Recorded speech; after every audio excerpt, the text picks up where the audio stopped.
Auto ගිය වාහනයක් කියන්නේ හරිම සංවේදී මැෂින් එකක්. මැනුවල් වාහනයක් වගේ නෙවෙයි. මේකේ ගියර් පෙට්ටිය ඇතුලේ තියෙන්නේ හරිම සංකීර්ණ හයිඩ්‍රොලික් පද්ධතියක්.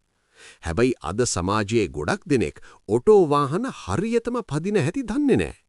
ඒ නිසා පොඩි වැරදි කරලා ලක්ෂ ගණන් වලින් පාඩු කරගන්නවා. වීඩියෝ එක ටිකක් දිග වෙයි.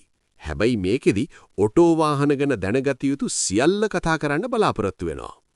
ඉතින් අපි අද බලමු ඔටෝ වාහනයක ගියර් පෙට්ටිය විනාශ කරන මාරාන්තික වැරදි 10 මොනවද කියා. අදින් පස්සේ කවදාවත් මේ වැරදි කරන්න එපා. අංක 1. වාහනය සම්පූර්ණයෙන්ම නතර වෙන්න කලින් P ගියර් එකට දැමීම. වාහනය නතර කරන්න හදද්දී රෝද කරකවෙන්න එක සම්පූර්ණයෙන්ම නවතින්න කලින් P එකට දැම්මොත් ගියර් පෙට්ටියේ ඇතුලේ තියෙන පාකින් පෝල් කියන පොඩි යකඩ කූර කැඩෙන්න පුරුවන්. ඒක හරියට දුවන බයිසිකලයක රෝදයස්සට යකඩ පොල්ලක් දැම්ම වගේ වැඩක්. මේ යකඩ කූර තමයි P එකේදී වාහනේ පෙරලෙන්නේ නැතුව අල්ලගෙන ඉන්නේ. අංක 2. ඔටෝ වාහනයක් හරියටම නතර කරන රන් 1 පිළිවෙල.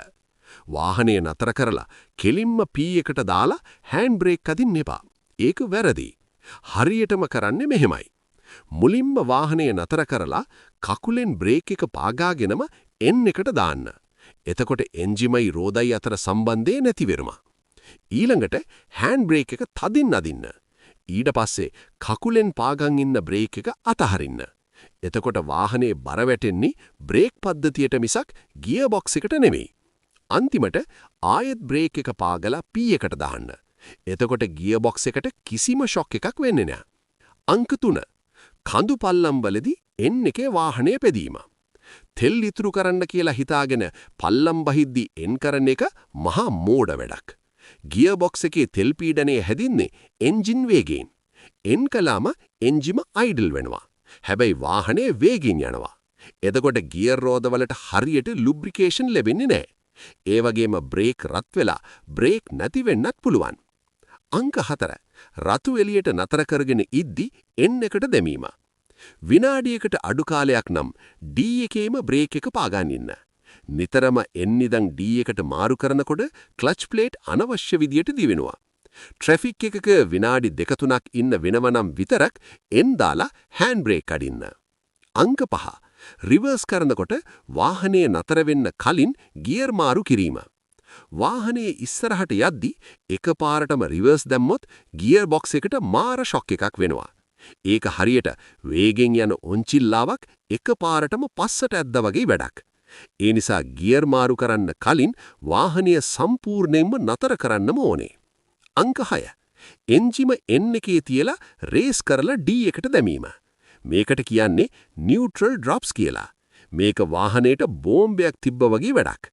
එන්ජිම රේස් වෙලා තියෙද්දි ගියර් එකට දැම්මොත් ඒ මුළු පීඩනයම එකපාරට වැටිලා ගියර් බොක්ස් එක කුඩු වෙලා යන්න පුළුවන්. අංක 7. වැරදි විදියට ටෝ කිරීම. වාහනය කැඩුනාම නිකම්ම ලණුවක් දාලා ඇදගෙන යන්න එපා. එන්ජිම ඔෆ් නිසා ගියර් බොක්ස් එක ඇතුලේ තෙල් පොම්පේ වැජ කරන්නේ නැහැ. ඒත් රෝද කැරකෙන නිසා ඇතුලේ කොටස් රත් වෙලා පිච්චිලා යනවා. ආරක්ෂිතම ක්‍රමය තමයි රෝද 4ම උඩට අරන් ලොරියක දාගෙන යන එක. අංග 8. ගියර් ඔයිල් මට්ටම පරීක්ෂා නොකිරීම. එන්ජින් ඔයිල් වගේම ට්‍රාන්ස්මිෂන් ඔයිල් එකත් වැදගත්. තෙල් පරණ වුණාම හෝ අඩු වුණාම ගියර් ගැස්සෙන්න ගන්නවා. තෙල් කළු පාට වෙලා නම් හෝ පිච්චුණු ගඳක් එනවනම් ඉක්මනට මාරු කරන්න. අංක 9. වාහනය රත් වෙන්න කලින් වේගයෙන් පැදීම. උදේට ස්ටාර්ට් කරපු ගමන් D දාලා අදින්න එපා. තෙල් ටික රත් වෙලා තුනී වෙලා පද්ධතිය පුරාම යන්න විනාඩියක් විතර ඉඩනෙන්න. නැත්තම් තෙල් නැතුව ලෝහ ඇතිල්ලිලා ගෙවෙන්න ගන්නවා. අංක 10. ධාරිතාවට වඩා බර පැටලීම.